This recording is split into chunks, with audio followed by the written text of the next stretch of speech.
industry is trying to clown him. Everybody gonna come at him now that he's in prison, and they did. Sean was just starting to buzz. He had that Carl Thomas emotional and total sitting at home remix. Unbeknownst then, but all our lives were headed down some slippery paths.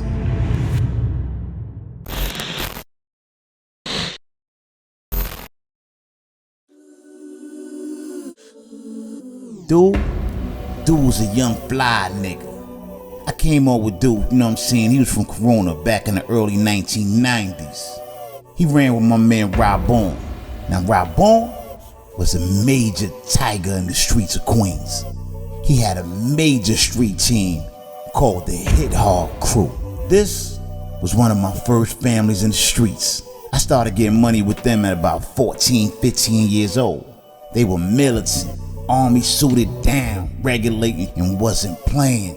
Robon and his crew was popping off all over Queens. Robon was a teenager. He rocked big ass dinner plate medallions with rings and bracelets, clutching the steering wheel of his matching custom 14 karat gold painted Audi. And I used to be right there shotgun riding with him. Snoop is one of the wise ones, and he's a sharp ass nigga.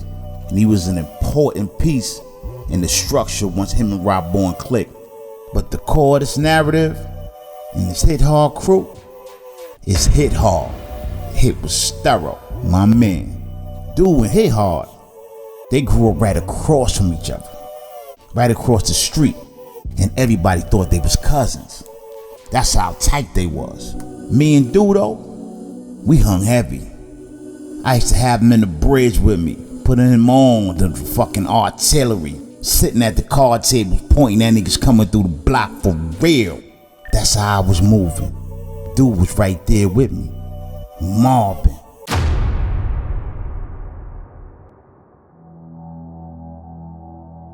As the dust was kicking up though, everybody started catching bids. While in C-74, when I was there, Dude ended up coming through. Niggas from the dope side tried to move on him. They pulled out bangers on him and all that, tried to back him down because he was in there getting a little too aggressive. And the older niggas on the other side was regulating, and they moved on my man Dude. He told me the drill, and it was straight. My niggas was all up in there talking about Bronx, Brooklyn, Harlem. But Queens was reigning supreme, and Dude was good. It's crazy because around that time, that's when my man Bam came back down. And Bam used to have the motherfucking Mar 9 on smash. That's when I first came through, Bam had it. Bronx was heavy. They had the Bronx side on one side with Bam in them, and then on the other side was the Brooklyn side, and that's was Fruit and Squeak and Say, and all of them niggas was over there fucking gooning, and both of the sides had beef. But Bam was the motherfucking man on that south side of Mar 9. That nigga ran that shit. He was a thinker, smooth, slim, bow-legged nigga. He really looked like Nas too, word, my man Bam. But now, when we shift back to this time, about 8-9 months later, this shit was my house. Now I was running this shit back and forth, nigga, both phones and everything. So when Dude came back in there, I told him, on our way to the mess hall, when he sees the house, he got the move on him. And Dude was with it. Cause if they moved on you, nigga, I got a whole house of young savages right now, and we got you. You with me, nigga, you my brother, I got you. So he went to the motherfucking mess hall. Dude was moving through in front of the line, ready to pop off, looking for these niggas. Cause you can't move for a nigga that ain't moving for itself. And Dude had that heart, but you know, the odds was against him. Now the odds was with him. C-74 adolescent prison pits. Robon, he held it down though. He was coming to check his crew as much as he could, checking, seeing what's up with me, always trying to keep the regard. But you know, he had to do a bit himself though. We did our 4 building time, and everybody went upstate.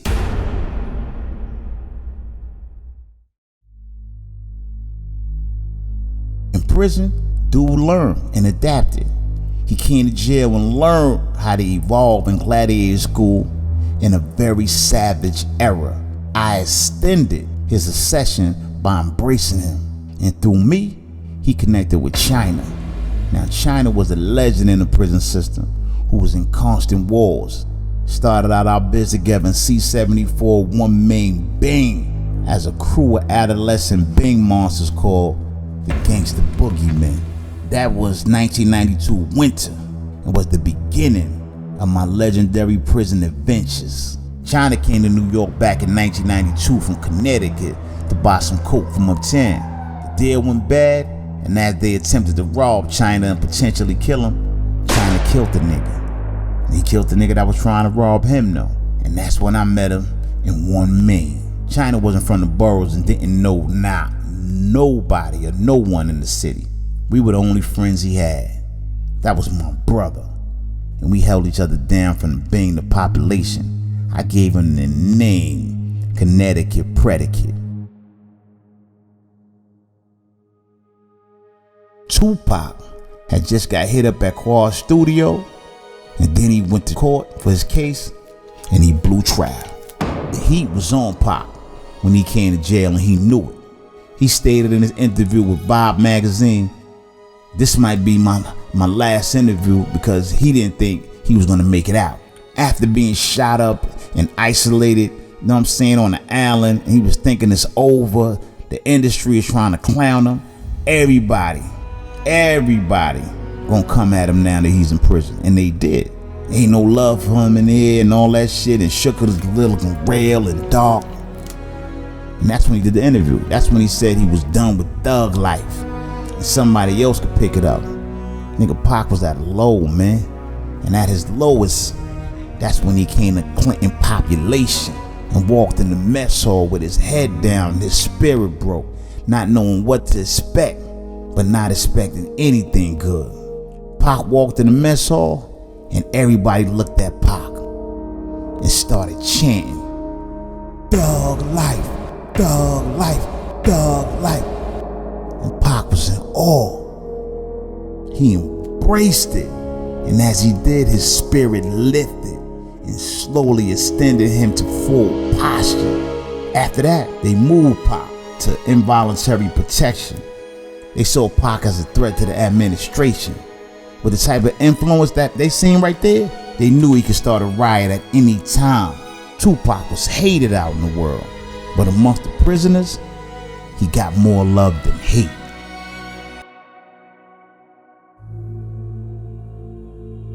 Fall Guy was a supreme messenger in Clinton population. He had 2 weight courts, cooking areas, and the power of the old guards. See, Fall Guy was locked up since 1988, so by the mid-1990s, he was one of the most powerful prisoners in Clinton. He was a veteran and a big bro to me and the young niggas of our generation. Pac was under his influence as well, his love, along with my man Porter Rock, who was on the same tier as Pac while he was in the box. Fall Guy was serving 25 to life bid for a murder in Queensbridge.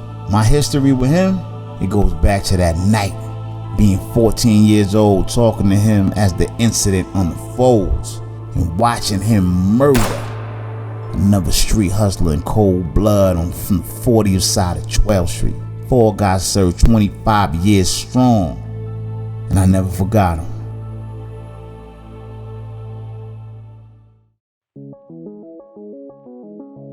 Mad drama was going on in the streets, especially with the Hit Hall crew. You know, the name was expanded.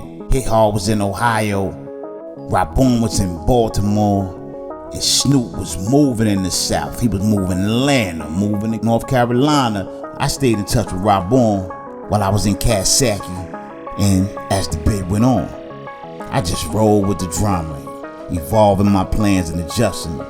Dude was in the Southport box, and the Hit Hall, he was getting it. We were all hearing about the Vegas trips and the townhouses and the numbers they was getting. I'm talking about Rapone and Hit. Both of them was clicking.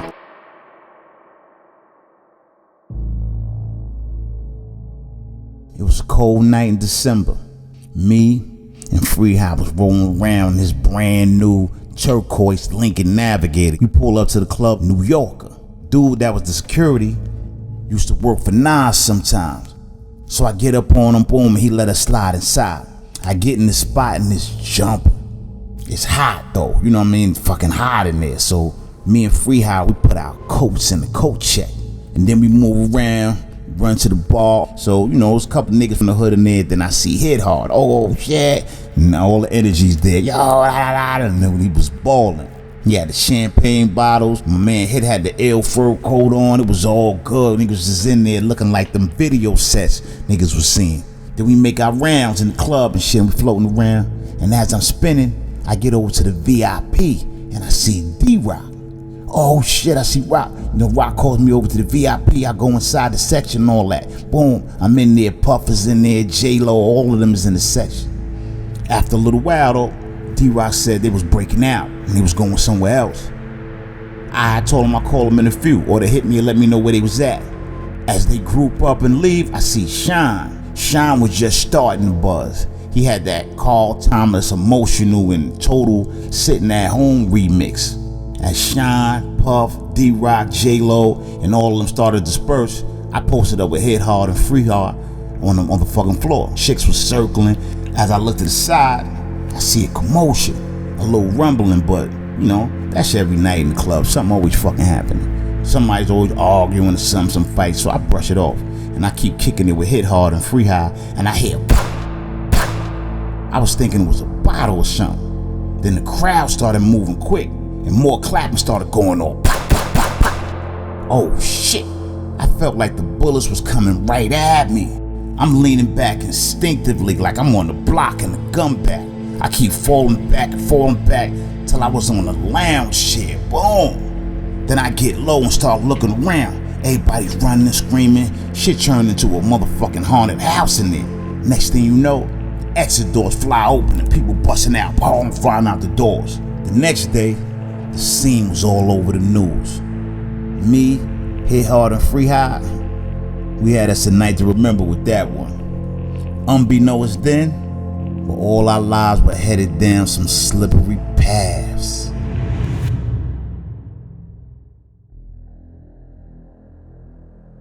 When Duke came home, Hit Hard and Rabon set him out with clothes and everything. They was taking care of Duke when he came home. Hit Hard gave him a watch. But Duke was a resourceful nigga, but Hit wanted Duke to chill. He just came home. He wanted him to live for a minute. Hit wanted Duke around. So he wanted to make sure that he would be there so, you know, he could just throw out and they could get bread. So if Duke needed something, Hit Hard took care of it. Duke was always good, wherever Hit was at.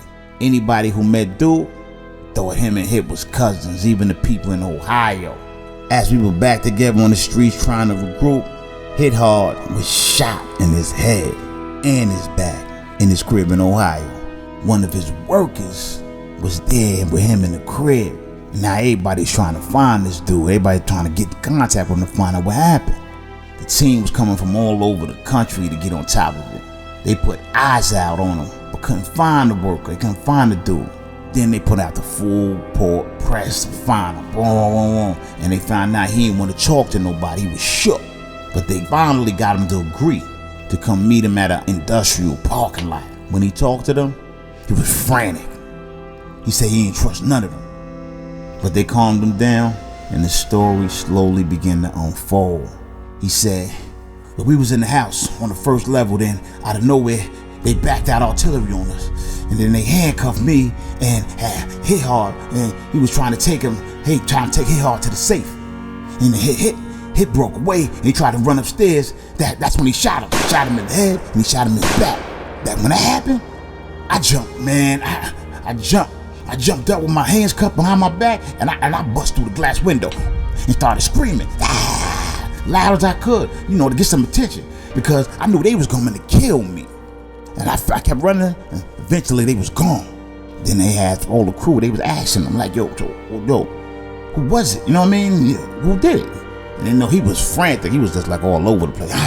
He was fucking shook. Nigga tried to kill him. So they asked him again, yo, like, who did it? Who was it? Did you know they seen their faces? Frantically, he replied, yeah, it was his cousin. The slim dark-skinned one with the gold teeth. Yep, his cousin. Everybody was fucked up. You talking families with years of memory, shared experience, and everything that build a bond. How the fuck did we get here? Hit was thinking that dude was his little brother still. Obviously, things were different. Was it a chick that Hit fucked that dude loved?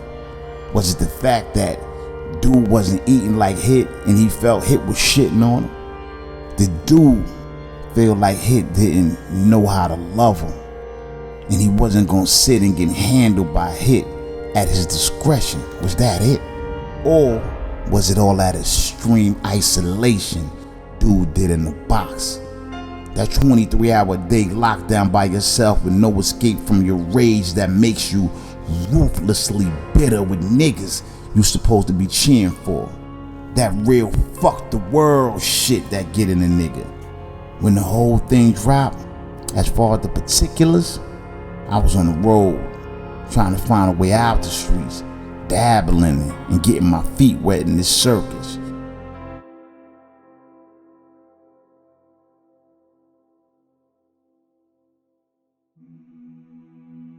Time moved, and dude popped up on me with a custom painted yellow S600 Mercedes Benz.